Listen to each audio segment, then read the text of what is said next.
Siyempre, imbis na yung trabaho niya gawin niya, pati yung trabaho mo nagagawa niya kasi nga wala ka eh. Tanghali ka na pumapasok eh. So, yun ang mahirap sa sa katrabaho na late lagi pumapasok.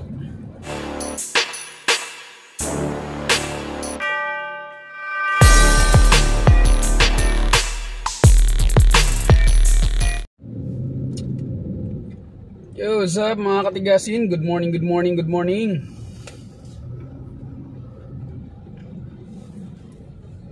Ay, aga-aga traffic. Simula dun sa sa pababa ng Guadalupe papuntang Ayala. So ngayon nandito na ako sa malapit na sa Buendia. Aga-aga traffic. Aga ko rin kasing naghatid. Hinatid ko yung anak ng boss ko. Hinatid ko sa school. Diyan sa may Pasig. Diyan sa Ortigas. Malapit diyan sa may opisina ng main office ng San Miguel Corporation. Yan.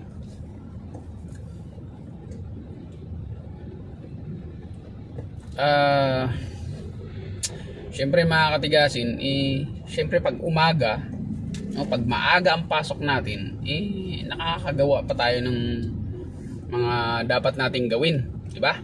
Ngayon, kung tanghali ka nang pumasok, ay hindi mo na magawa yung mga dapat mong gawin, di ba? As a driver, as a mga private driver tulad ko, ay kailangan maaga kaming pumapasok. Kasi syempre kailangan ng kailangan ng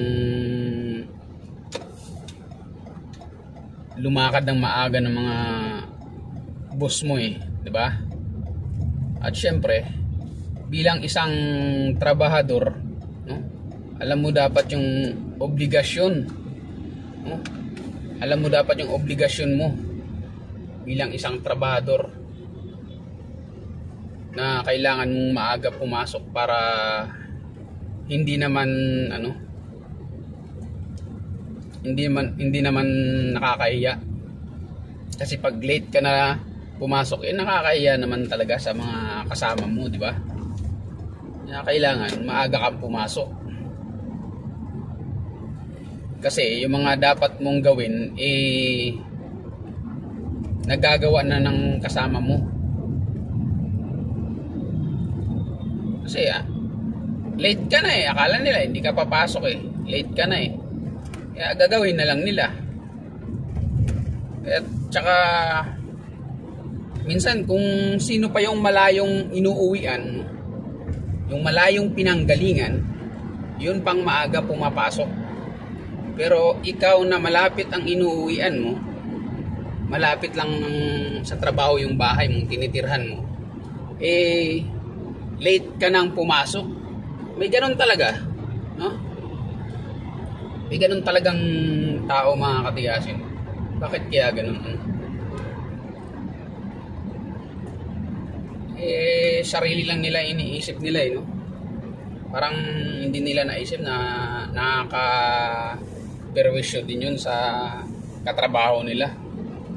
Siyempre, imbis na yung trabaho niya gawin niya, pati yung trabaho mo nagagawa niya kasi nga wala ka Tanghali ka na pumapasok So, yun ang mahirap sa sa katrabaho na late lagi pumapasok. Dapat kung tatanghaliin ka, sabihin mo kung anong gagawin mo. Hindi yung wala lang, tanghali ka lang pumasok, tapos ang lapit-lapit pa ng bahay mo sa trabaho mo, diba? Mga katigasin, kaya dapat isipin din natin yung katrabaho natin na meron din siyang mga ginagawa sa buhay. bawat empleyado ay mayroong responsibilidad. Bawat trabahador mayroong responsibilidad na dapat gawin sa buhay nila. Kaya dapat bago ka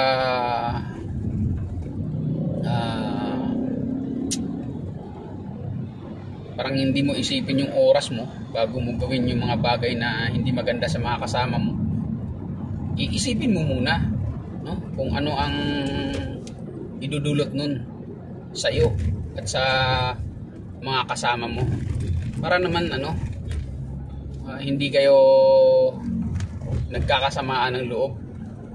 Kasi minsan doon nagkakasamaan ng loob sa ganyang sistema dahil yung katrabaho mo parang walang kusa, walang sa trabaho niya. Sarili niya lang iniisip niya. Papasok siya ng tanghali, ganun. Kaya dapat isipin din natin yung katrabaho natin para hindi tayo nakakaperwisyo sa kanya, di ba mga katigasin? So ganun lang mga katigasin, maging responsibilidad tayo para maganda ang samahan ng bawat isa.